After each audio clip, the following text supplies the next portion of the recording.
Good morning, Year 3. This week I am buzzed because we are starting, finally, a whole week's writing project.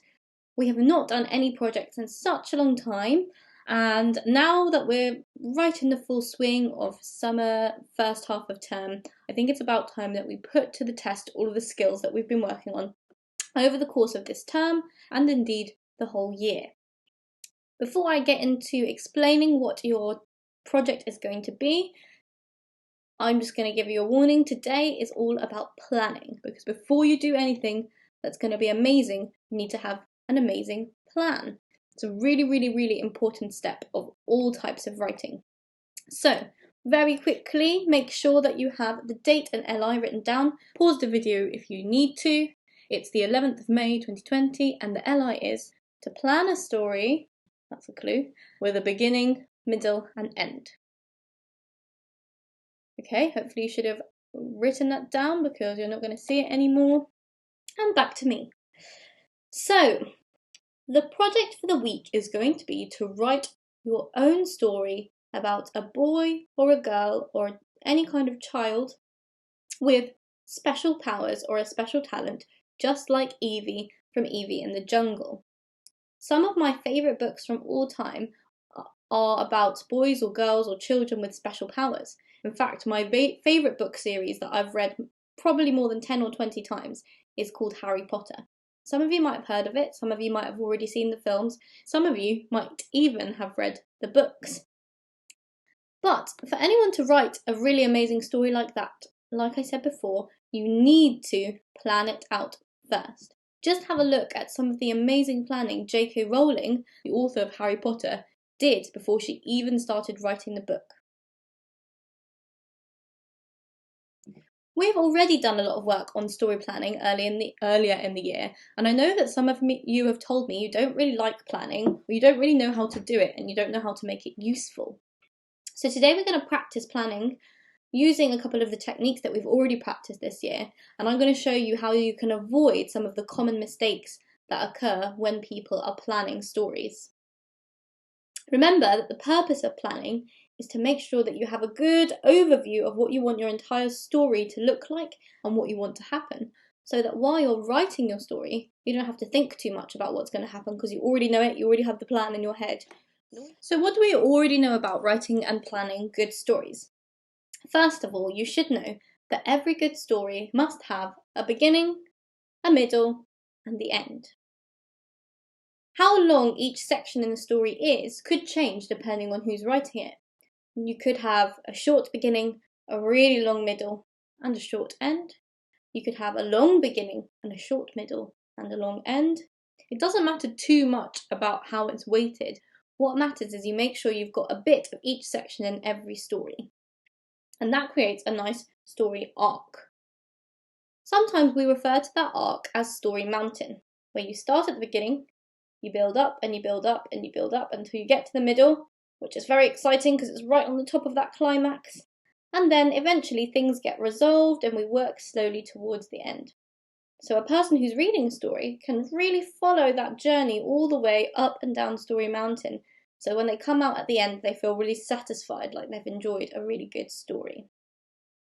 I'm going to show you now the parts of Story Mountain, and we're going to think about which parts are part of the beginning of the story, the middle of the story, and the end of the story, and why each part of the story must be in there. So, some of you will have seen this before in your work over the year. This is up in some of your classrooms too. I've modified it a bit. I've taken out some of the keywords to see if you can remember. So let's start all the way at the beginning. So this is right at the beginning of the Story Mountain. And we've got two things immediately that are right at the beginning of the story. The setting, there's a question, where, and a character, who. When I start reading the story, the first thing I want to know is, where is this story happening? The other thing I need to know is who. Who is the character, the main character at least? You might not introduce all the characters right at the beginning, but we do need to have at least one character to follow. So at the beginning of the story, we have the setting, some of you remember our actions, setting, and character. A lot of people think that the beginning of the story is just the setting and the character. But I would argue that we also need a little bit of what's called character build-up. The reason is we need to know what is the character doing at the beginning of the story. Then the character needs to either be in the middle of something or about to do something. But if we don't have the character doing anything at all, there's no real build-up before the big problem or the big event, which is part of the middle of the story. For example, in the book Evie and the Jungle, the setting at the beginning is not the jungle. At the beginning, Evie is at her house. Do you remember, with all those photographers and journalists crowding around her? And we're introduced to Evie, we're introduced to her special talent, so we know who she is. That's really important. We get excited about her because we realise she's got this amazing talent. And the build-up is when she decides to go into the Amazon rainforest. So she actually does an action right at the beginning of the story that sparks the story off. Now, if she didn't do anything, there wouldn't be any spark to the story. So we need to include in the beginning the first spark that starts the story off, which is normally something that the character does or is already doing. So it doesn't really matter in your beginning if you do the setting first, the character first, the build-up first. But in your beginning few paragraphs, we do need to know a little bit of description about the setting, a little bit of description about the character, and a little bit of description about what the character is doing or decides to do. Then you can see, right in the middle here, right at the top, we have the problem or the event. The problem or the event is the thing that makes the story exciting. If there's no problem or there's no event, why do I want to read about the story? The story would just be, this character went for a walk, they had a nice day, the end. That's not exciting. I want something that makes me read and wonder what's going to happen next. So the problem or the event could either be a problem that the character has or discovers, or it could be an event, a bad thing that suddenly happens. It could be either. Let's have a think about Evie in the Jungle. In Evie in the Jungle, Evie's big problem or event is that she sees the sloth who needs to be rescued from the fire. It's very important in the middle of your story that we see what your character does in response to this big problem or event, because it's very unlikely that the main character in a story would see a problem and just ignore it. So after the problem or the event, we have the reaction. So what does the character do or say in response? In Evie in the Jungle, Evie decides to rescue the sloth. And that's her response to the story. After this, after we've already had the setting, the character, the build-up, the problem, the reaction, we could have the resolution.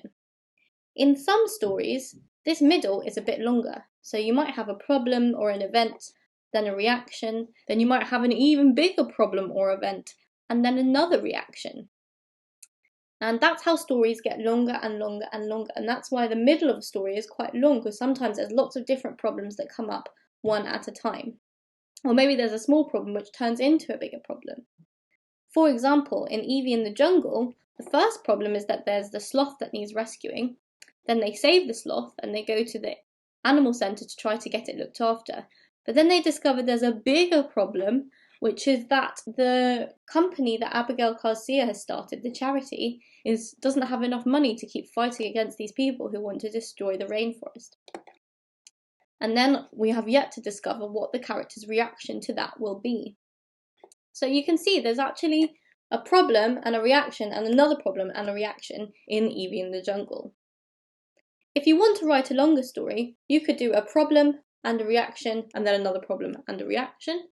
Or you could just choose to have one main problem and then a reaction from the character that tries to solve the problem or tries to face the big challenge or the event. It's up to you because it's your story, and in creative writing, you have a lot of freedom to do whatever you choose.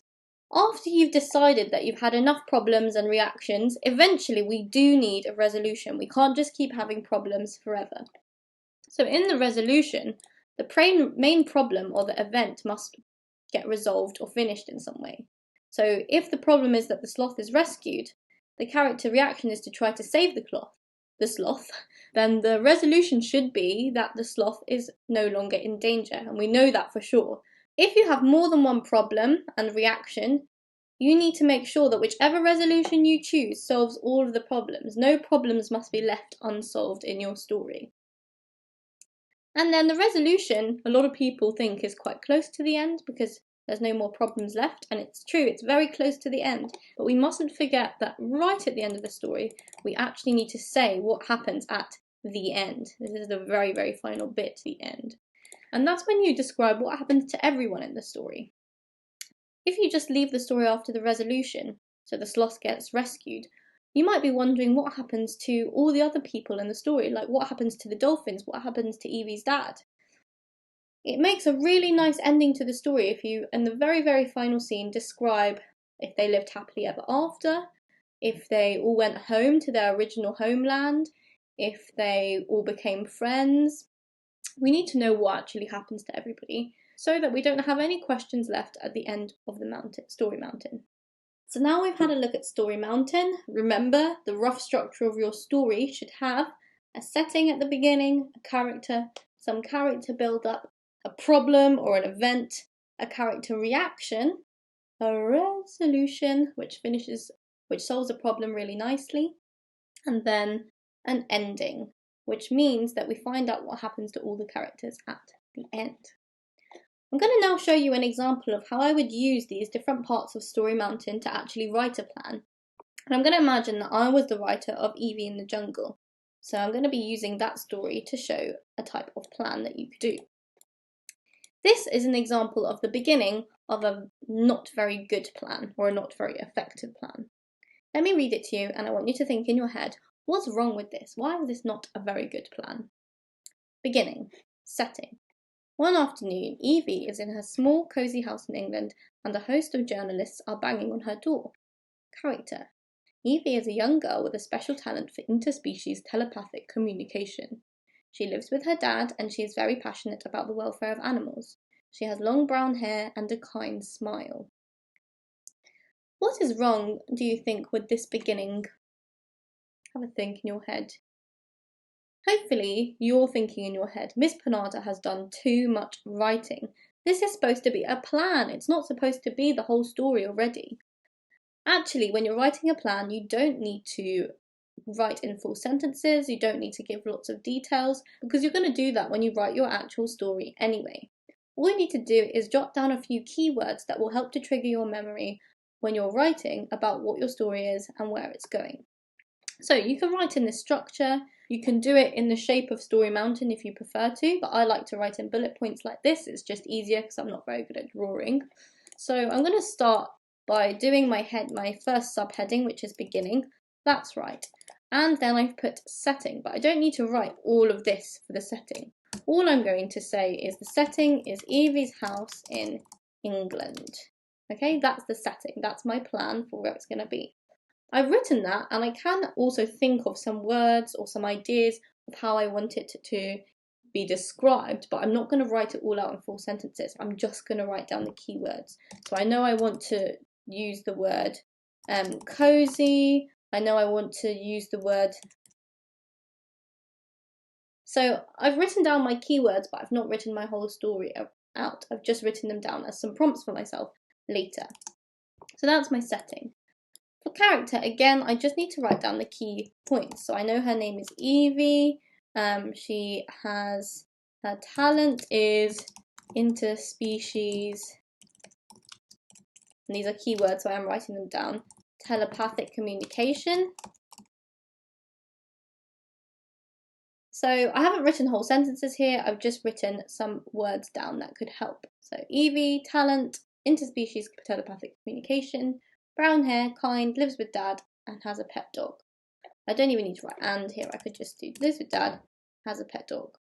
If you didn't want to write it in commas like this, you could just write it underneath in random words underneath your heading, like how I'm doing now.